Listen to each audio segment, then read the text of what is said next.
This is day 167 of the Daily Bread Bible Study. We are looking at Psalms chapters 62 through 68. Psalm 62 is a psalm of David. I selected verse 10, which says, "Put no confidence in extortion, and set no vain hopes on robbery. If riches increase, do not set your heart on them. Once God has spoken, twice I have heard this, that power belongs to God, and steadfast love belongs to you, O Lord. For you repay to all according to their work." In Psalm 63, a psalm of David in the wilderness of Judah, I selected verse 3.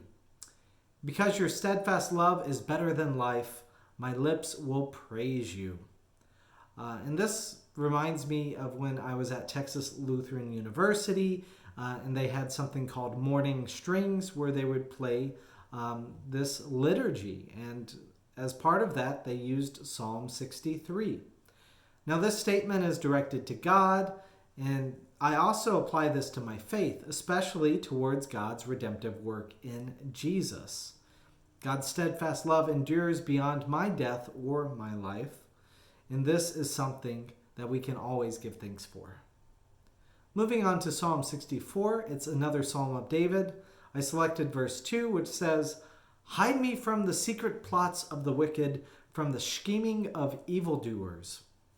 Now, this is just a common pattern for King David. The call to God for help, the wickedness of those plotting his demise, and the vindication that comes from God. So we have seen that pattern through David and through all the kings, and that is here as well too. God will provide refuge from secret plots of the wicked. In Psalm 65, it's another psalm of David. In verse 9, it says, "You visit the earth and water it. You greatly enrich it. The river of God is full of water. You provide the people with grain, for so you have prepared it." Now this, in a lot of ways, I just feel thanksgiving for the life God provides in abundance. Everything seems to be going well in this psalm, and there's a lot of gratitude because there is an abundance. So may you be able to experience that as well too. For Psalm 66, I selected verse 8, which says, "Bless, O God, our peoples, let the sound of his praise be heard." This seems like a piece used in worship, calling people to worship, especially in the tabernacle with the burnt offerings. Psalm 67, I chose verse 4. "Let the nations be glad and sing for joy, for you judge the peoples with equity and guide the nations upon earth. Selah."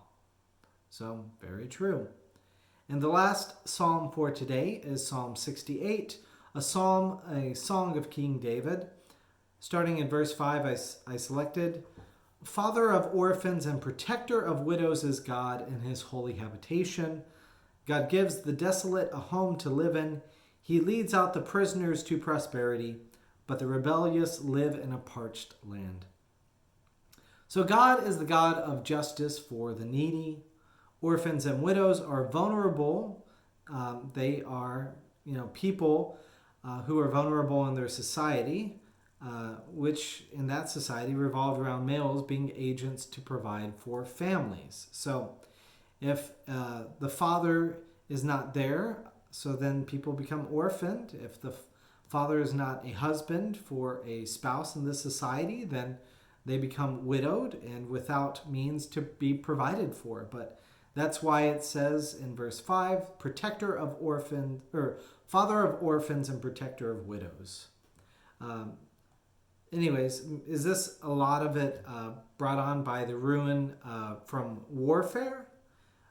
But anyways, God will repair desolation and undo imprisonment as well too. So anyways, so that's all I have for today. I hope you look forward and can reflect on more of the Psalms next time.